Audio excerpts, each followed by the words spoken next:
you're not really depressed, you just don't have a good life. That is why you're feeling this way, and you're depressed because you choose to be. I'm not saying it's an easy process, but you can do things in your everyday routine that can help you, but you are choosing to stay in that phase. Hi everyone, my name is Nariman. I have my bachelor's and honors degree in psychology, and today I will be discussing the experience of depression. Warning, everything I discuss in this episode is based on psychological theories mixed with my own opinion. Keep in mind, every situation is unique and these concepts don't necessarily target everyone. The aim of this podcast is to share advice, provide comfort, and help as many people as I can. Before I begin, I'm going to give you a second warning.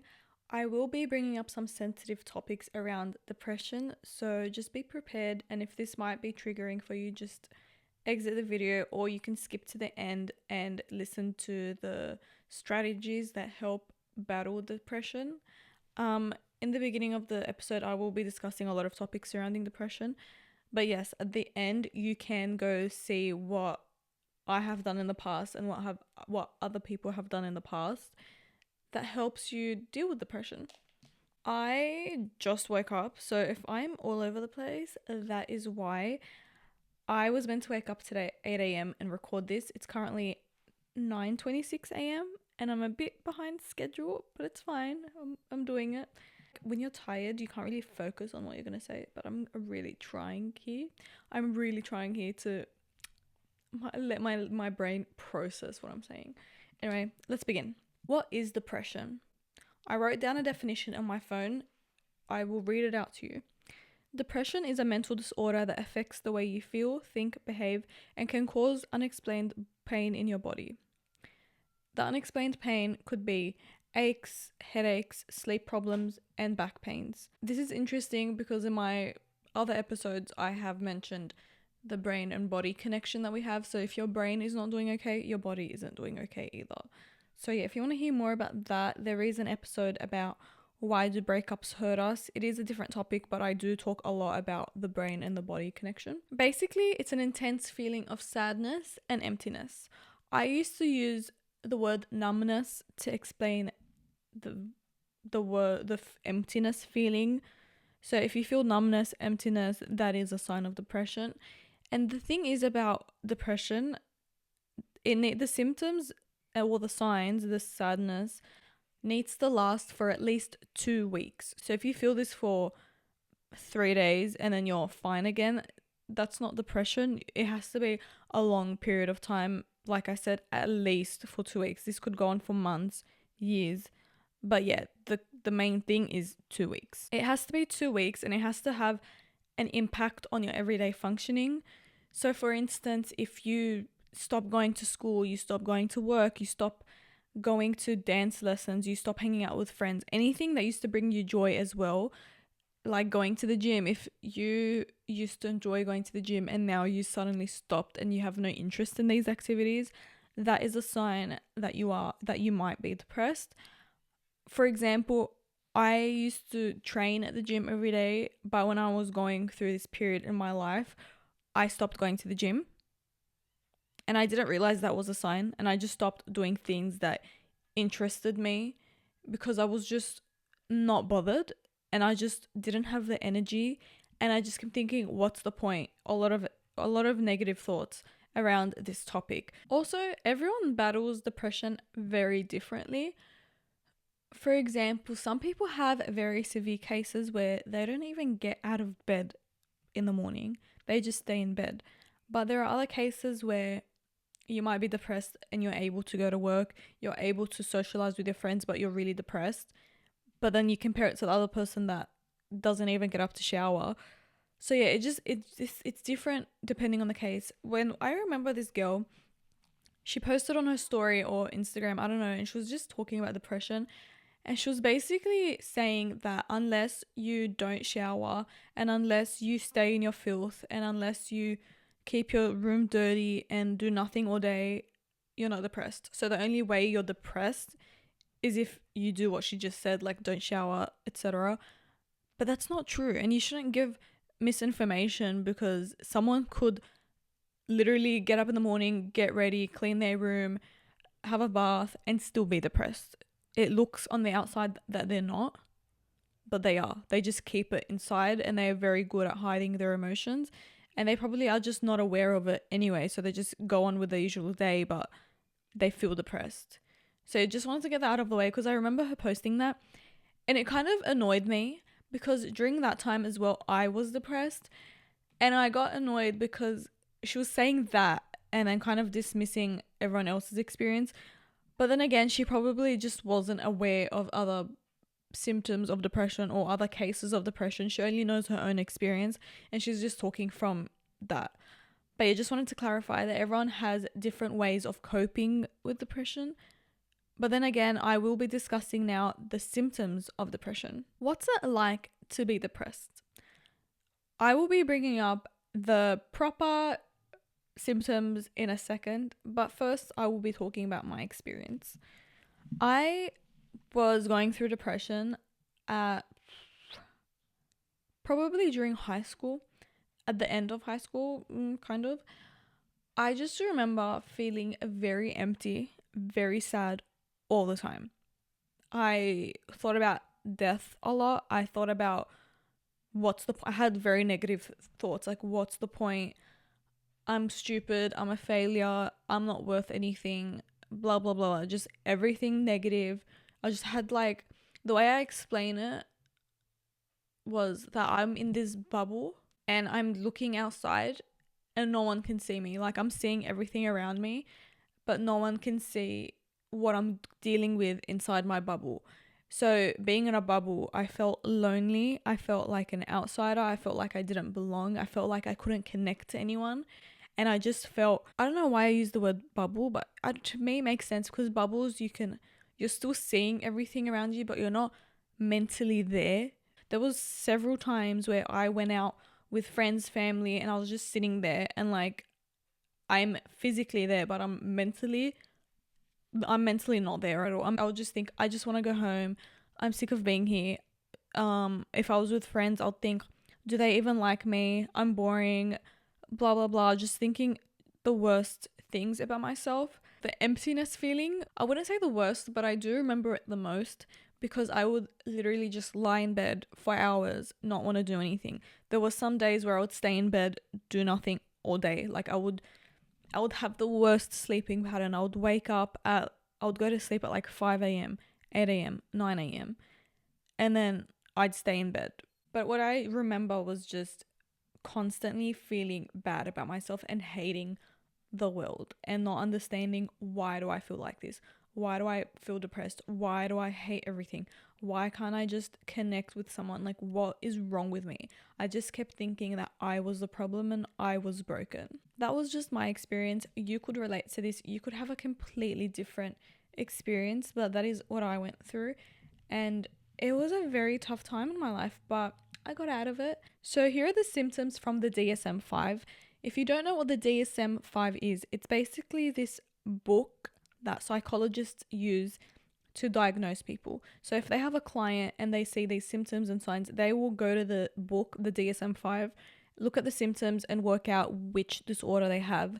And each disorder in this book will have these signs, and then you kind of just, it's like a checklist. Does this client have loss of pleasure? Tick. And then you just see what they have and then see if they do have bipolar, depression, anxiety. So the signs of depression in the DSM-5 are depressed mood for most of the day, nearly every day, loss of interest in all or almost all activities, significant weight loss or weight gain, reduction of physical movement.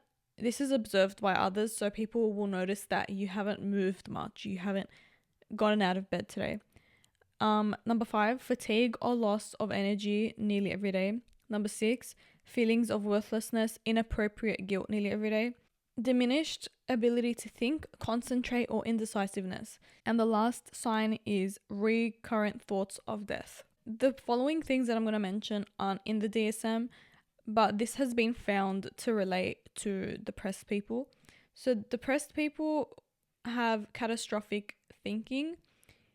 I don't know how to explain this, but it's, you just like catastrophize everything. Like, it's always, you use the words like never, always, etc. I'm going to give you some thoughts that could relate to someone with depression.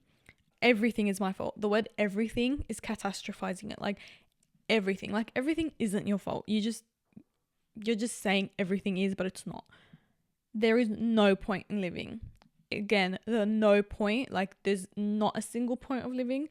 Doubt that, but that's what a depressed person might think. Nothing good will ever happen to me. No one will ever love me. I am not capable of love.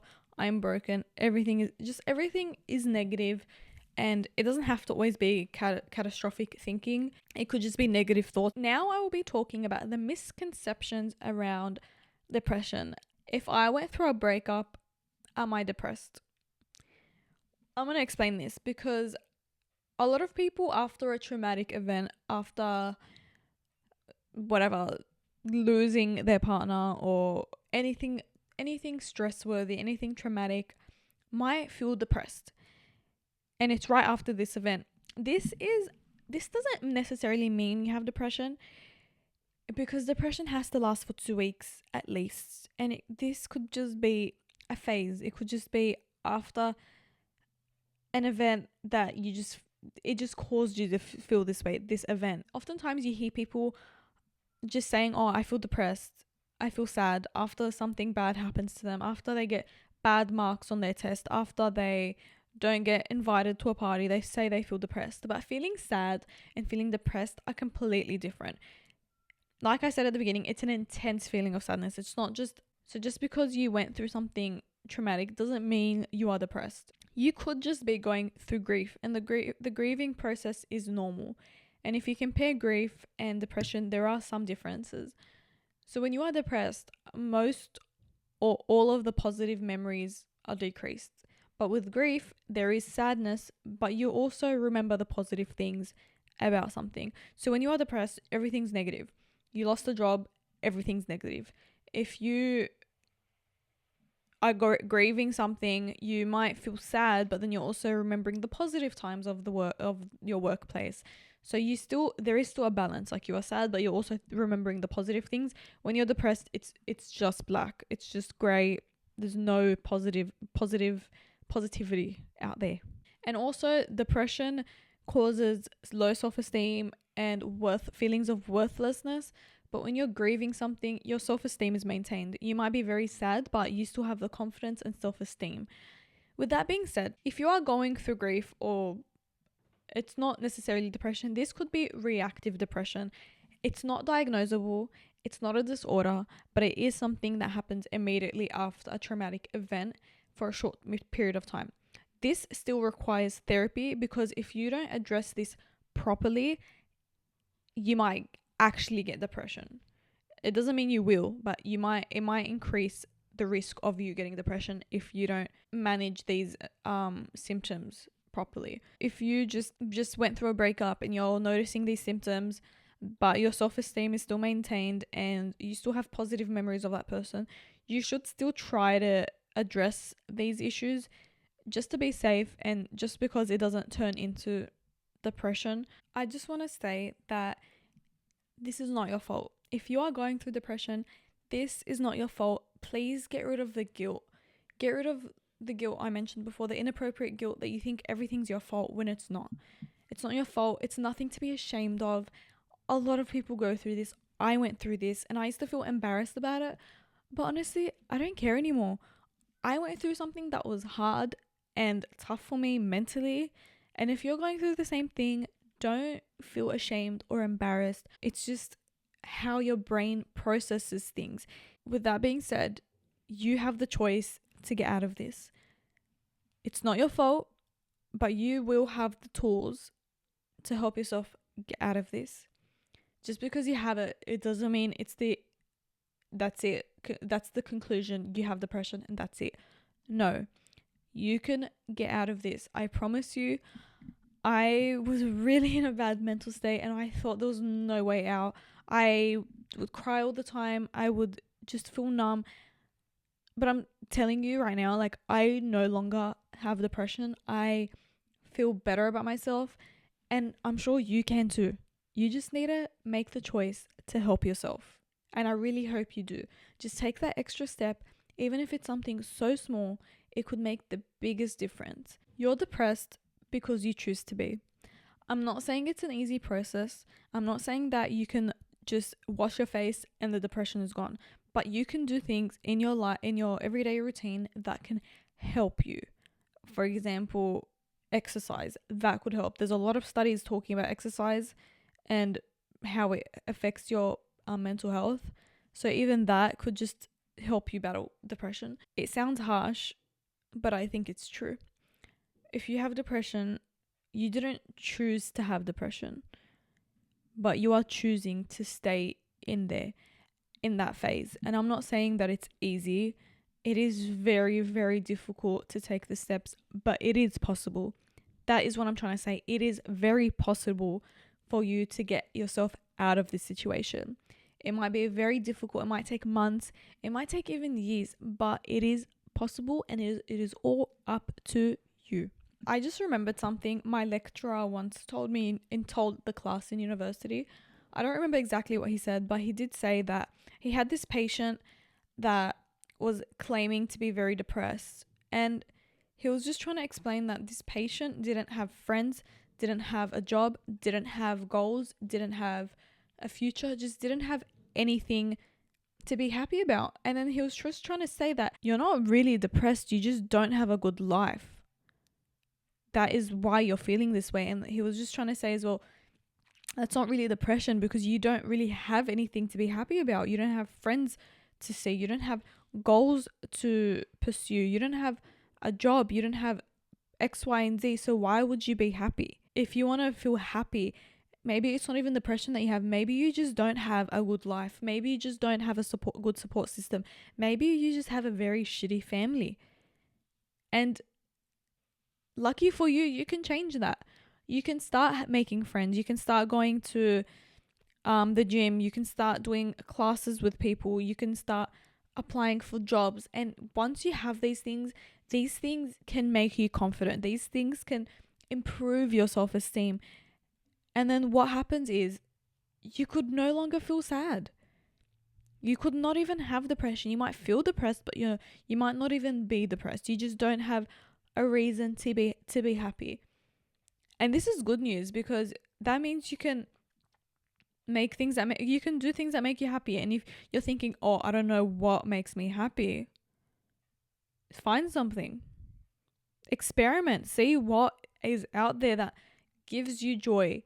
Whether it's gaming, whether it's interior designing, whether it's drawing, whether it's making music, whether it's anything. I know if you dig deep enough, you will find something. I had to dig deep last week about this topic in particular, and what I found is what makes me happy is helping people. It's always been helping people. From a young age. I've always wanted to help people, and I think that is why I started this podcast. I just want to help people. That is why I make TikTok videos, because I want to make people laugh. I want to help. Like, that is my ultimate goal. That is what makes me happy. So with other people, it could be anything else. So just find that and improve your life. You might just be stuck at home all day. You might just have no one to talk to. You might be bad at school. You might hate your job, and all of these factors will cause you to be sad. It's like, of course you're sad. I wouldn't expect someone to be happy in that situation. I wouldn't expect someone to be happy if they have no one to talk to, if they're in a bad situation at home. I don't expect you to be happy. But you can do things that will make you happy. So yeah, if this is all up to you. Everything that I'm talking about is up to you. It's in your hands. You choose what you want to be in this life. You choose what things come to you. And this could be very scary. I understand that this could be such a terrifying thought. Like, ooh, the decisions, I have to make them. The choices, I have to make them. I'm not used to that. I was always used to choices being made for me. And it was terrifying to do some things I've done in my life. The choices I've made. It was terrifying because I hate the unknown. No one likes risk. Maybe some people do, but like, no one likes things that are not predictable. No one likes the unknown. Everyone wants what's comfortable for them. And if you're comfortable staying in bed all day doing nothing, It's scary to even think about going outside and making friends. It's terrifying. Someone else might think that's so easy. Oh yeah, just go talk to people. It's easy. Don't think because you're scared of going to the gym, it's embarrassing. It's not. A lot of people could relate to that because it's anxiety provoking. It's something different. You're not used to it. When you're used to something, you're comfortable and you're happy. When you're not used to it, you're like, ooh, I'm anxious. I feel weird. This feels out of place for me. This feels uncomfortable. I'm not used to this. And you will choose not to do it because you think because it's uncomfortable, it's bad. But sometimes you need to be uncomfortable to be comfortable. You need to go through the anxiety. You need to be uncomfortable for a while. You need to push yourself, really push yourself for you to ultimately be comfortable. Let's use the gym for example. If you're terrified of going to the gym, you need to, once you're in the gym, you might feel very anxious, very uncomfortable, feel very out of place. And you're like, oh my God, I feel out of place. That must mean I'm out of place. That doesn't mean that. It just means that you're not used to this feeling. And if you keep going to the gym every day for a week, a month, it's going to get better. When you start off with this anxiety, by the time you reach 30 days in the gym, you're not going to feel the same way. You're already adjusting to this new feeling. So what I want you to get out of this is that sometimes you need to be uncomfortable to get comfortable with some things, and that everything is in your hands. Now let's talk about the strategies that could help you overcome depression. The one thing that I recommend to everyone, and a lot of people feel embarrassed to do this, but then I also found a lot of my friends already do this, is see a therapist.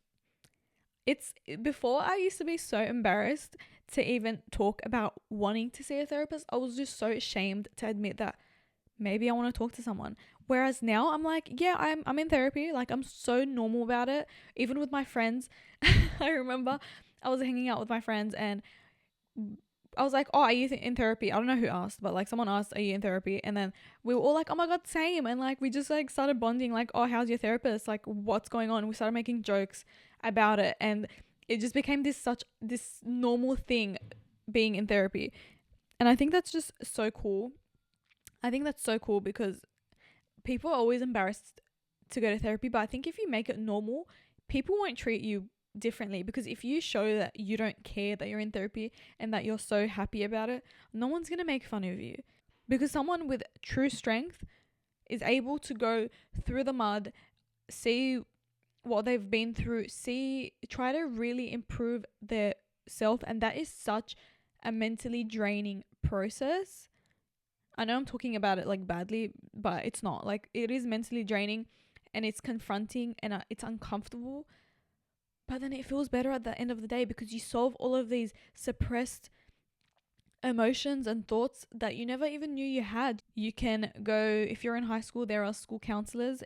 I know therapy could be expensive. You can use Medicare, or there are cheaper options. You don't have to see a psychologist. You can see a psychotherapist. They tend to be cheaper. The one I go to is Blossoming Minds Therapy. I do it over Zoom. You don't have to go there. So if you don't have a car, you can do telehealth over Zoom, over the phone. If you don't want the therapist to see you, you can do it over the phone. If you're embarrassed, yeah, there are ways to solve that. You don't even need to leave your house. So if you're severely depressed and you don't want to leave your house, do it over Zoom. Do it over the phone. There are options. And there are also free online services.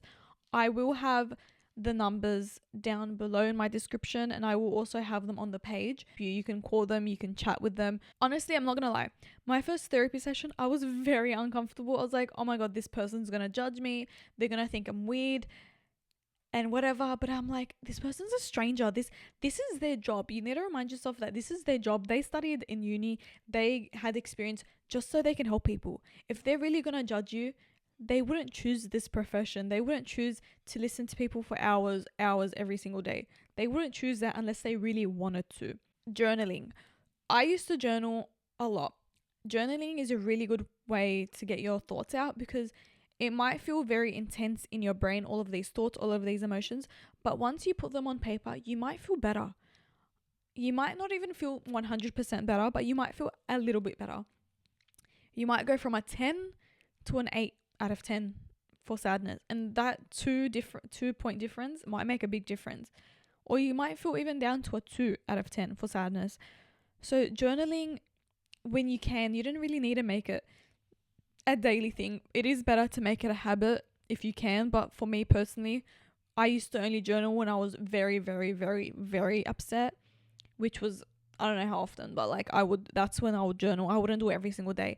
Or like sometimes randomly I'll write on my phone, my notes, what I'm feeling, and then I leave it there, and it instantly makes me feel better because I'm able to put my thoughts on paper or put my thoughts on my phone, look at them and see and kind of judge them in a third person perspective, because it's like I'm reading someone else's thoughts rather than my own. And I'm like, well, that's not that bad. You're complaining about this, but that's not that bad. There are solutions to solve this. The next thing is exercise. I don't really need to go deep into this. Everyone knows about this. Exercise just makes you feel better mentally, physically. It always comes up for depression and it always comes up for positive mental health to exercise. I don't really know much about it. I just know that like if your body feels better, your brain feels better as well. It's just this cycle. Your brain feels better, your body feels better. So it's just, yeah, exercise. Even you don't need to go to the gym. You can exercise at home. You can do a 10-minute workout on YouTube, 5-minute workout. You could walk, you can run, just anything physically active makes you feel better, because when you're depressed and you're just sitting there, the more you sit there, the more you just sit in bed, the worse you feel. But when you get up and you're doing something for 5 minutes, 10 minutes, you kind of feel better straight away because you're moving your body. Because if you're not moving your body, you're probably going to have aches in your back, your arms, you might have headaches, and that makes you feel worse regardless. So yeah, just try to be active, eating healthier as well. Your body and your brain need nutrients. If you're eating junk food all day, you're gonna feel shit physically, you're gonna feel shit mentally, you're gonna have worse feelings like, why do I keep eating this way? You might have weight loss, weight gain. Just having the nutrients your body needs might instantly make you feel better. Because, for example, when I used to eat very bad food, I would feel shit all the time. My stomach would always feel bad, and then I would feel bad because my stomach feels bad. Simple, small steps you can take every single day that will improve your life. Whether it's exercising for 1 minute, anything simple. Having a shower could be such an easy thing for you, but someone else that could be dreadful, they don't want to do it. So anything small, you don't think of it as like, I can't even get out of bed today. That's a struggle for you, okay? And if that's a struggle for you, then we will work around that. Let's say you are so depressed, you don't want to get out of bed. Sit up. You don't need to get out of bed, just sit up. Sit up, brush your hair. And then the next day, stand up and brush your hair and go back to bed. This is actually what I've learned in university. Like, it's just very small things simple steps every single day until you are outside the house. Okay? If you're able to get out of bed in the morning but you don't want to shower, wash your face. Just do that. If you want to exercise but you don't want to go to the gym, do a 5-minute workout. You want to see a therapist but you don't want to go in person, Zoom, phone call. There are a lot of things that you can do that will help you. Having a routine is very important. There is some structure in your life and it makes you feel better. I feel like when there's a structure, there's rules and stuff like that, it makes you feel better. So you write it down on your phone. Let's say you don't want to get out of bed. You're writing it, okay, today I will sit up for 10 minutes and I'll go back to sleep. Tomorrow I will sit up for 30 minutes and I'll go back to sleep. The next day, until you reach a point where you're out of bed, you're thinking, okay, tomorrow I'm already out of bed. Tomorrow I will go downstairs and sit on the couch. You don't need to do much. You just need to go downstairs, sit on the couch. The next day, I will walk around my house for 5 minutes. Do you know what I'm saying? Do you know what I'm saying? It's just making a routine for yourself every single day will help. That's it. Just making a routine. Small steps. Obviously, don't do something that's too comfortable. You do need to do something that you're not already doing. So if you're in your house all day and you're not planning on going outside, like, you need to do steps that are a bit uncomfortable. So nothing. So in the middle, not something too comfortable, not something too uncomfortable, just something in the middle. Mindfulness and meditation. Mindfulness, I noticed a lot of people talk about it. Therapists talk about it. Self-help books talk about it. The way I can explain mindfulness is basically focusing on one thing in the present moment. Like breathing. Breathing is the most common thing. You listen to a breathing meditation on YouTube for 10 minutes and the only focus you should have is your breath. This allows you to stay in the moment. It allows you to slow down your thoughts. It allows you to slow down your breathing. And that way, if you have thoughts rushing in, you kind of just acknowledge them and then you focus back on your breathing. This is really, really good because it clears out your head and it makes you focus on the moment. The next thing is self-help books. If you don't want to see a therapist, you don't want to do any of that, but you do want to have some help, get a book. There are a lot of self-help books out there that make you write. They ask you questions and you write them down. I will have the books. There's one book that I bought. It's down below. I'll put it down below or on the screen. I forgot what it's called. But yeah, there are a lot of self-help books. If you go to the library, you go to the bookstore, you go online, you can buy it. If you're journaling and you're also reading, so you're learning about yourself. You're learning about psychology, but you're also learning about yourself by writing things down. And that could also help you improve your life. Also, one thing I want to tell you, don't rely on people, because you might get in a relationship or might have a friendship where you feel better. That could be bad because you're relying on your happiness with them. So if that person leaves, you're not going to be happy anymore. So you need to try to make yourself happy before you're in a relationship, before you have friends, because if they leave, then you're not going to be happy anymore, and you don't want to rely on them because they will see that and you could get hurt in many ways. They could take advantage of you. You could just feel hurt if they leave, and that's not a good thing. You need to rely on yourself. I kept telling myself that I will get myself out of this. That is one self-affirmation I kept telling myself. I will get myself out of this. I don't need anyone. I will do it. I kept telling myself I don't need friends. I don't need family. I don't need anyone. I will get myself out of this. And I did, by doing the things I mentioned, journaling, etc., focusing on my goals. That really, really helped me. And eventually I just felt better. I don't know how to explain it. It was like, it wasn't a sudden change. It wasn't like one day I was depressed, one day I felt better. It was just gradually I just felt better until I looked back and I'm like, wow, I don't feel like that anymore. I don't feel like how I did 2 years ago. I don't feel the same way. And it's like, that just shows that simple steps every single day just made me feel better. That is all for my episode. I discussed a lot of things. I hope this is useful, and I hope the one thing that you can get out of this episode is that you will get out of this. You just need to take the step forward to do that.